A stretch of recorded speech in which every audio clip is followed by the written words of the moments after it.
Hello dear students. कल अपन ने start किया था सॉल्यूशन का part first.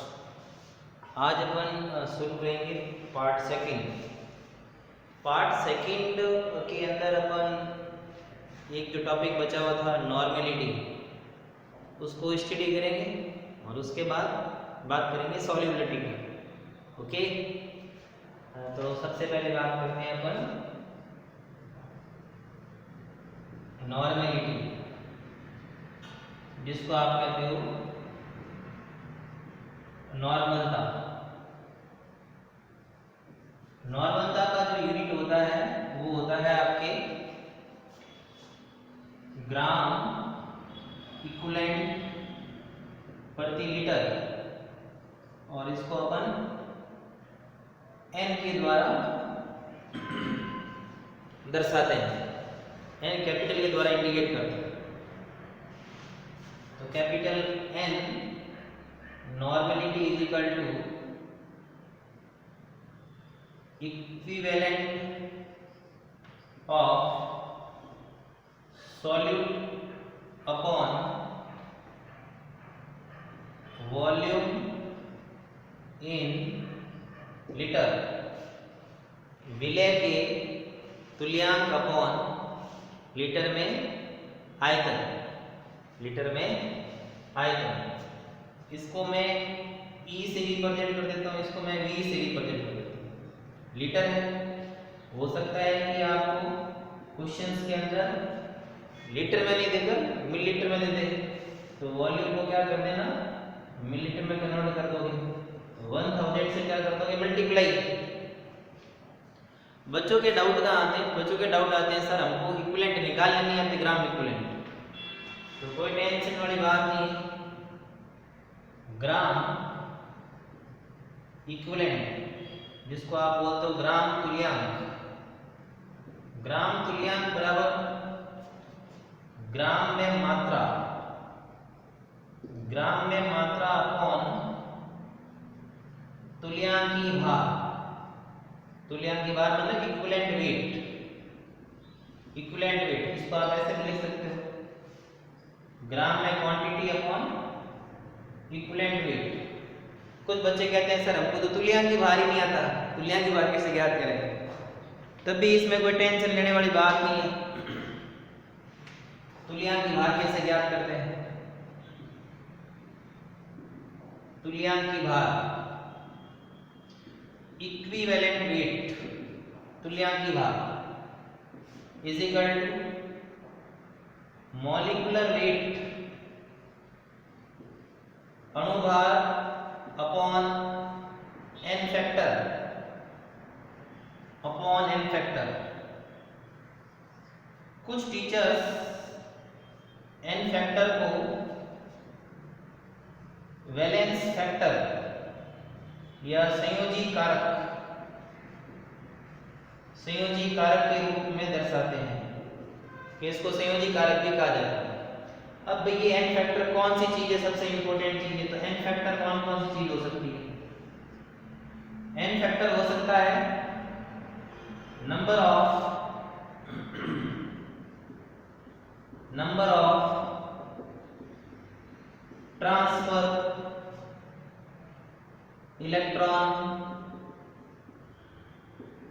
In oxidation and reduction. Oxidation and reduction एक चीज तो ये हो सकती है। दूसरा हो सकता है बेसिसिटी ऑफ एसिड, अम्ल की क्षारकता, अम्ल की क्षारकता। तीसरी चीज हो सकती है एसिडिटी ऑफ बेस, क्षार की अम्लता, क्षार की अम्लता। एक चीज हो सकती है H+ आयन की संख्या, या कोई OH- की संख्या भी कभी कभी कंसीडर की जाती है। ओके,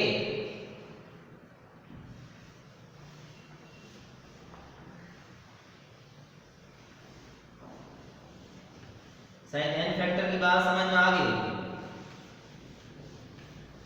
जैसे मैं आपको इसका एग्जांपल देता हूँ, जैसे आपके कभी कभार ऐसे एक एग्जांपल दे दिया जाता है कि 0.01 मोलर H2SO4 का नॉर्मल सॉल्यूशन क्या होगा। तो इसको नॉर्मलिटी में कन्वर्ट करना बेटा, तो नॉर्मलिटी में कन्वर्ट करने के लिए अपन क्या देंगे कि इसमें H प्लस डोनेट करने की कैपेसिटी कितनी है कि 2 की। तो क्या करोगे आप 0.01 मोलर सॉल्यूशन को n फैक्टर से क्या करना मल्टीप्लाई, तो सॉल्यूशन क्या आ जाएगा 0.02 normal. It means molarity is equal to normality upon n factor. सीधी बात गई। इसका मतलब normality is equal to m into n factor. Numerical questions में बहुत काम आते हैं जब न्यूमेरिकल क्वेश्चंस कैसे, न्यूमेरिकल क्वेश्चन न्यूट्रलाइजेशन के जो न्यूमेरिकल क्वेश्चंस आते हैं, उदासीनीकरण के जो न्यूमेरिकल क्वेश्चंस आते हैं उसमें अपन को बड़े हेल्पफुल, क्योंकि न्यूट्रलाइजेशन में हमेशा नॉर्मलिटी का ही यूज किया जाता है, तो उसमें अपन को काफी क्वेश्चंस हेल्प मिलते हैं। ओके, अब बेटा मैं आपके सामने एक छोटी सी बात करूंगा टेम्परेचर कि भाई अपन ने जो कंसंट्रेशंस जो पढ़े थे उसमें से कौन कौन सी कंसंट्रेशन है वो टेम्परेचर के साथ प्रभावित होते हैं। तो अपन को थोड़ा सा कॉन्सेप्ट ध्यान रखना है। देखो किसी भी सॉल्यूशन का जब अपन टेम्परेचर बढ़ाते हैं, तापमान को बढ़ाते हैं, तो तापमान को बढ़ाने के साथ साथ प्रॉब्लम कहाँ आते हैं, अणुओं की गतिज ऊर्जा काइनेटिक एनर्जी का वैल्यू भी क्या होगा बढ़ेगा। काइनेटिक एनर्जी का वैल्यू बढ़ेगा तो पार्टिकल्स में क्या होगा एक्सपेंशन होगा, मतलब प्रसार होगा, और प्रसार होने के कारण इंटरमॉलिक्यूलर डिस्टेंस अंतर आणविक दूरियां क्या होगी बढ़ेगी, और इंटरमॉलिक्यूलर डिस्टेंस बढ़ने की वजह से वॉल्यूम भी बढ़ेगा। इसका मतलब वह कंसंट्रेशंस के एक्सप्रेशन सॉल्यूशन के जो वॉल्यूम के ऊपर डिपेंड करते हो वो सब के सब किसके ऊपर डिपेंड करेंगे, टेम्परेचर के ऊपर डिपेंड करेंगे। बहुत सीधी सीधी बात है। जैसे मैंने आपके सामने एक एग्जांपल बता दिया वेट बाय वेट परसेंटेज, तो इसमें तो वॉल्यूम आया हुआ ही नहीं, तो इसमें वॉल्यूम नहीं आया हुआ तो इसका मतलब ये आपके टेम्परेचर के ऊपर डिपेंड नहीं करेगा। वेट बाय वॉल्यूम की बात करें, नो डाउट वॉल्यूम आया हुआ है तो टेम्परेचर क्या करेगा डिपेंड करेगा। वॉल्यूम बाय वॉल्यूम की बात करें तो करेगा,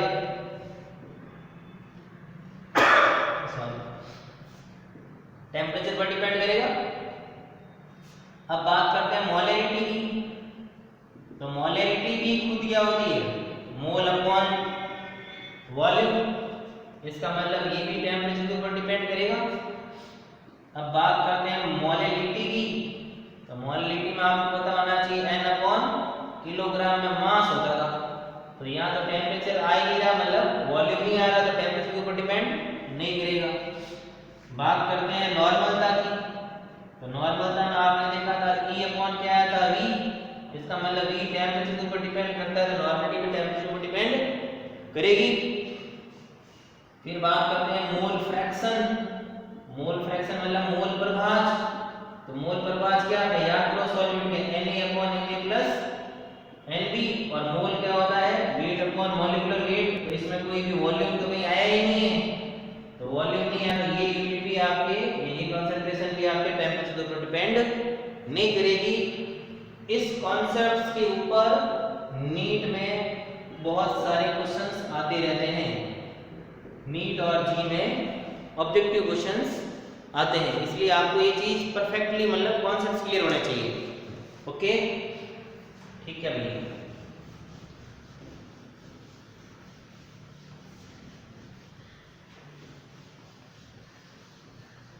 फिर अपन बात करते हैं सॉल्युबिलिटी की। नेक्स्ट एनसीईआरटी का जो पॉइंट है वो है सॉल्युबिलिटी। अपन जो कवर कर रहे हैं वो नीट और जी मेंस और 12th क्लास को कवर कर रहे हैं।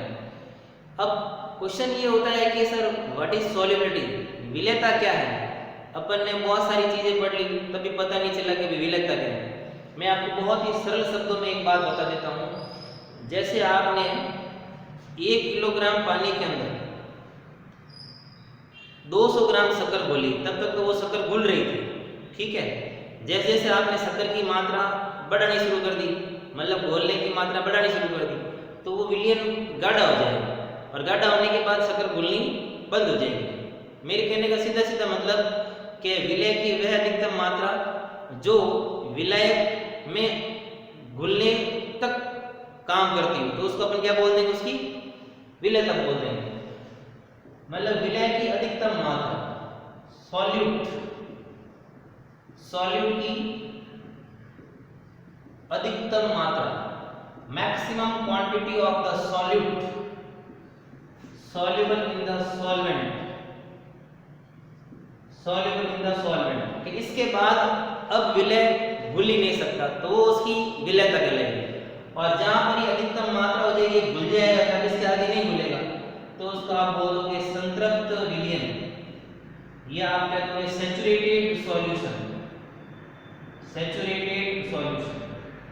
इसका कॉन्सेप्ट मैं आपको और बताऊंगा सैचुरेटेड सॉल्यूशन। तो सैचुरेटेड सॉल्यूशन एक काइनेटिक इक्विलिब्रियम पर काम करता है, वो मैं अपन इसमें जस्ट इसी नेक्स्ट पॉइंट पर काम करेंगे। अब आपके जो सिलेबस के अंदर है वो सॉल्युबिलिटी दो केसेस की सिलेबस में है, केस नंबर फर्स्ट और बेटा case number second. Case number first में है soluble in the liquid, इसका मतलब जो सॉलिड है वो सॉल्यूट है, मतलब विलय है।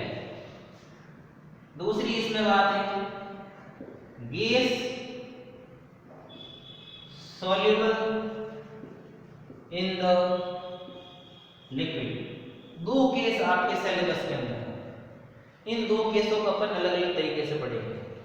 इसी के साथ मैं डिस्कस करना चाहूंगा आपके साथ कि सॉल्युबिलिटी किन कारकों के ऊपर निर्भर करती है। यदि वो कारक समझ में आ गए तो ये दोनों केस भी आपके साथ इजीली आपके समझ में आ जाएंगे। तो जो सॉल्युबिलिटी होती है वो मोस्टली 4 फैक्टर के ऊपर डिपेंड करती है। मैंने मोस्टली बोला, मैंने ऐसा नहीं कहा है कि ये 4 फैक्टर ही यूनिवर्सल है, ऐसा कुछ नहीं है, ठीक है। Nature of solute, nature of solvent, तीसरा टेम्परेचर, एंड चौथा प्रेशर। अब जो सॉल्यूशन जो टॉपिक है ना, उसमें टेम्परेचर और pressure factor is very very important, ठीक है ना। बट क्वेश्चंस इनके ऊपर भी आ सकते हैं। तो पहले मैं फर्स्ट 2 पॉइंट्स के ऊपर आपके साथ डिस्कस करूंगा, उसके बाद नेक्स्ट पॉइंट्स के ऊपर डिस्कस करेंगे।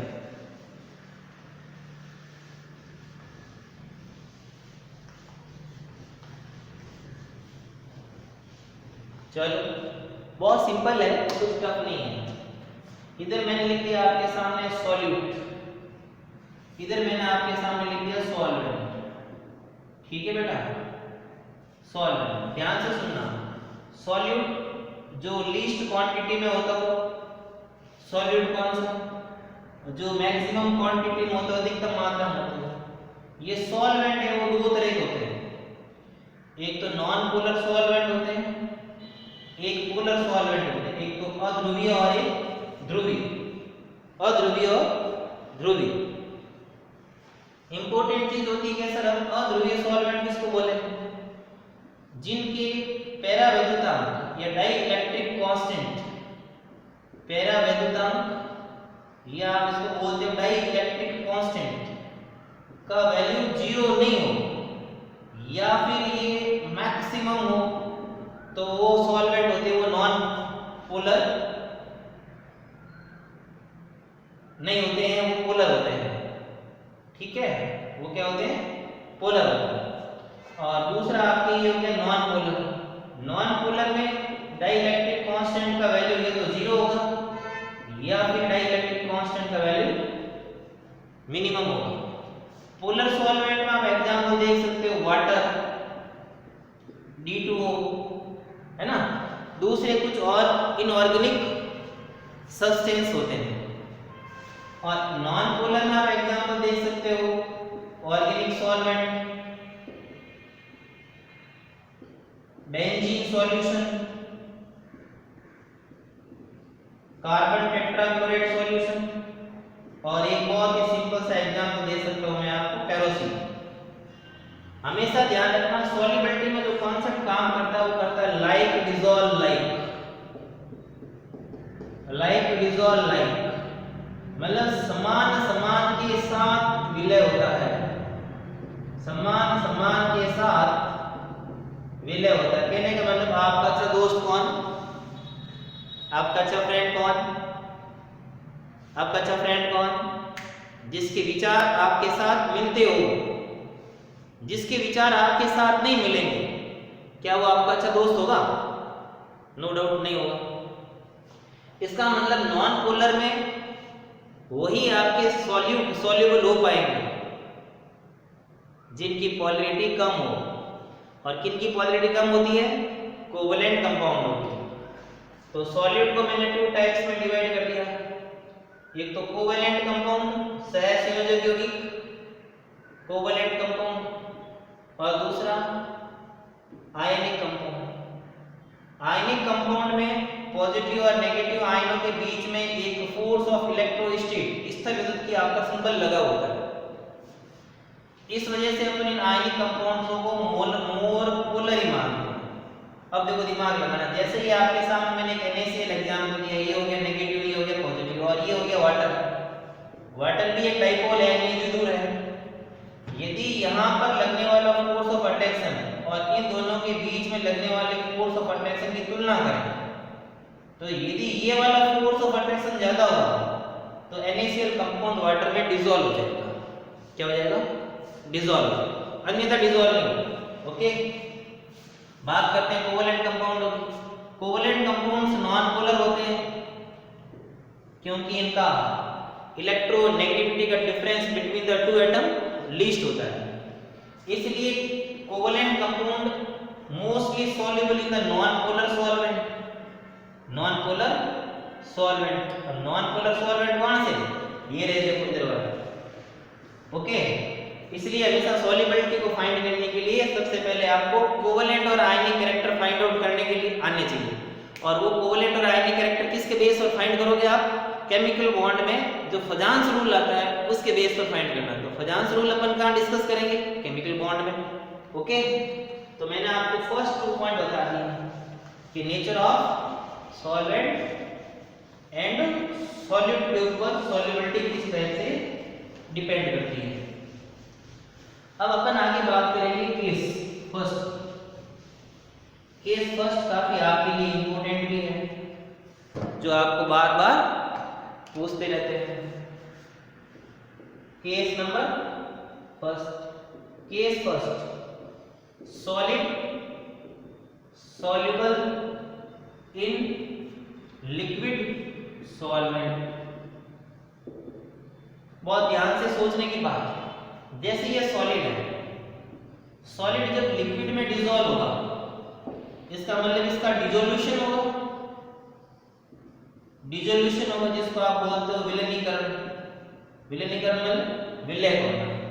जैसे जैसे एक इसकी क्षमताएं ये पूरा विलय होते जाएगा, विलय होते जाएगा, धीरे धीरे धीरे धीरे विलय होगा। तो एक इसकी क्षमता फिक्स हो जाएगी ना कि भाई अब इसके बाद तो ये विलय होने मेरा।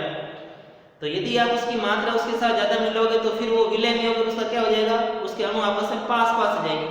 पास पास आ जाएंगे तो उनका संगठन बनना शुरू हो जाएगा। संगठन बनना शुरू होगा तो उसका क्रिस्टलीकरण शुरू हो जाएगा, जिसको आप बोलोगे क्रिस्टलाइजेशन। क्या बोलोगे? क्रिस्टलाइजेशन। क्रिस्टलाइजेशन, क्रिस्टलीकरण, क्रिस्टलीकरण। अब जब ये क्रिस्टलीकरण और विलीनीकरण परस्पर जब साम्य अवस्था में होते हैं, किस में होते हैं?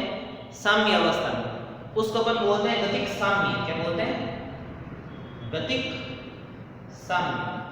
और इस गतिक साम्य पर विलयन होता है वो क्या होता है? संतृप्त विलयन होता है। क्या होता है? संतृप्त या सैचुरेटेड सॉल्यूशन। जब तक ये साम्य स्थापित नहीं होगा, जब तक ये साम्य मतलब काइनेटिक इक्विलिब्रियम स्थापित नहीं होगा, तब तक ये विलयन अनसैचुरेटेड रहेगा, अनसैचुरेटेड या आप कह सकते हो इसको असंतृप्त रहेगा। क्या रहेगा?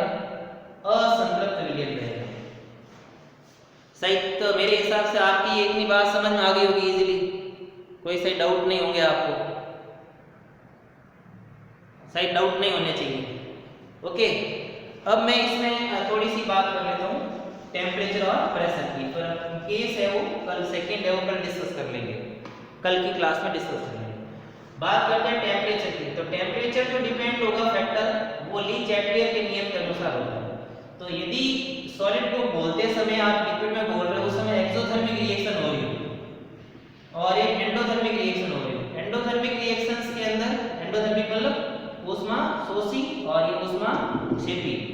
जब इसमें टेम्परेचर बढ़ेगा तो सॉल्युबिलिटी घटेगी और जब इसका टेम्परेचर बढ़ेगा तो सॉल्युबिलिटी बढ़ेगी।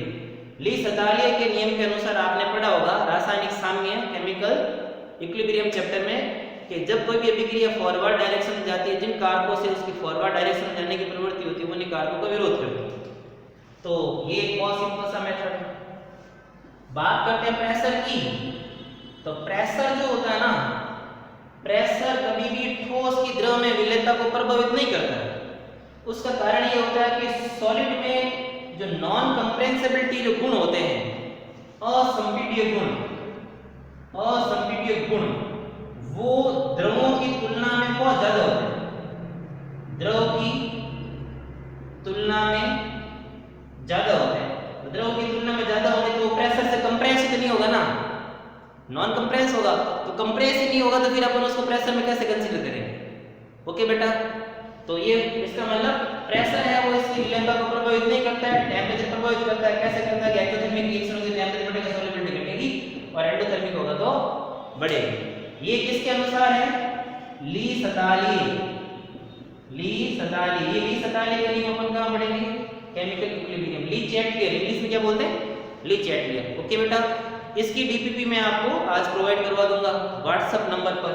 इसमें आपको कोई भी डाउट हो तो मेरे व्हाट्सएप नंबर 9982511555 पर आप मेरे से डिस्कस कर सकते हैं।